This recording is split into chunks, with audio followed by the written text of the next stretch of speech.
Lady Grace. Recently I met a lady called Grace.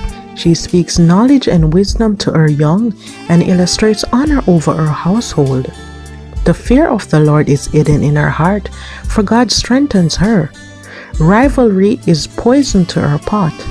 Instead of partaking it, she nourishes her children with the fruits of the Spirit. Grace performs much faithfulness as instruction lives on her tongue. She pays close attention to the business of her house and does not commune with the deception of idleness. Her children arise and call her blessed. Her husband loves her, praises her, and clothes her with the ornaments of completeness. Because of Grace, he is respected among a lot. Many women do noble things, but Grace surpasses them all. This daughter of Zion demonstrates such great kindness, she values servanthood. There are 4 enmities that are far from Grace's table. These are her old neighbor bitterness. Bitterness was quite destructive. She even tried to ruin Grace's children. Then one day Grace moved from that neighborhood and she has never gone back.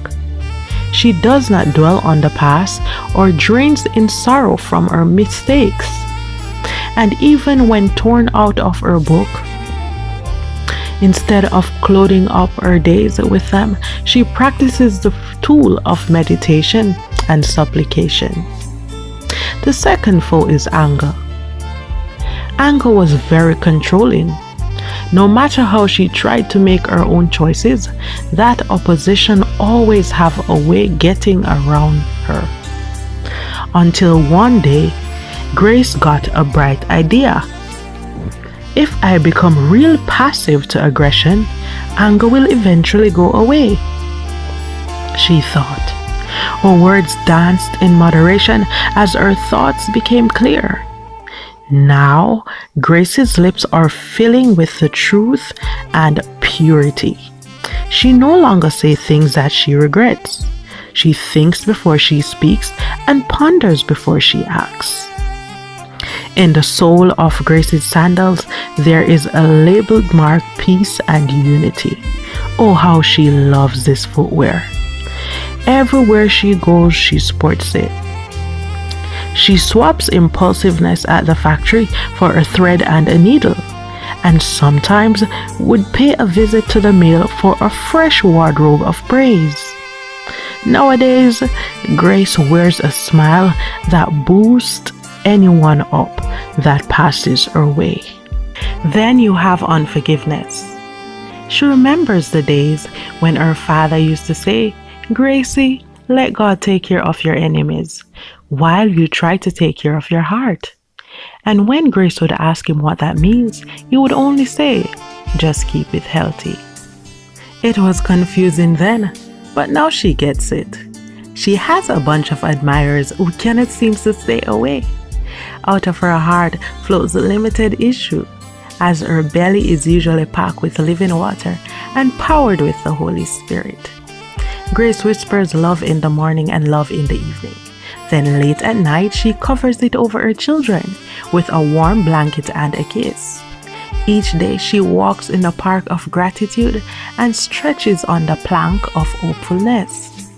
Modern men stand silently in awe because of the rare treasure that they see in Lady Grace.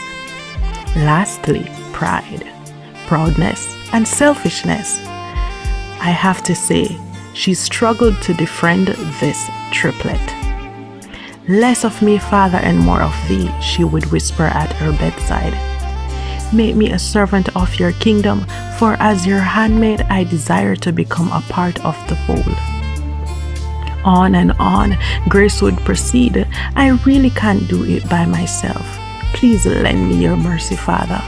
Let Grace mature."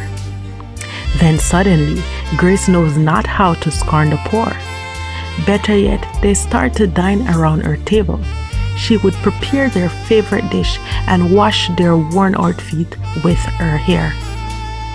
Early she would rise with wisdom in her eyes to heal the sick and comfort the lonely. When they see her, they would run to meet that hope and wrap their weary arms around Grace's garment. Over and over, the secret would leak into the streets the minute a stranger would walk in. Then shortly after, a testimony would echo.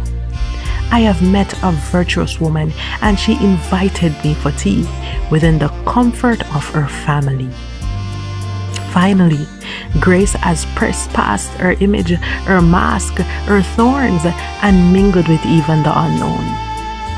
Each night when her duty is done and all the kids are fast asleep, she would sit at the bedside and she would write. This one specific night, after she said her last words to the Lord, a thought came to her. She took up her journal and then she wrote, My sisters, we are daughters who were called by grace. We are born to carry the burdens of the earth, but the truth is we are no longer the burden bearer. For our faithful husbandman, the King of Kings, chose to bear them for us. Numerously, he fights on our behalf and stands in the gap. He offers up our petition no matter how unladylike they may seem. Then he would lead us with a diligent and faithful heart. Can you remember at least one night when he dried your tears? I can. In his eyes, we are not just brides of honor and daughters of virtue, but we are hands down the apple of his eye. So henceforth, let no man trouble us. My beloved sisters, let us be zealous to honor our husband. Let our lifestyle worship our King.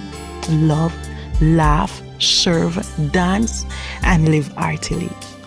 Feed the soul and feed it with good food. Let peace be our shoe and righteousness our apparel. For we will wear a crown, moreover, for the good name of our Father, Lord, and our friend. Let us model grace.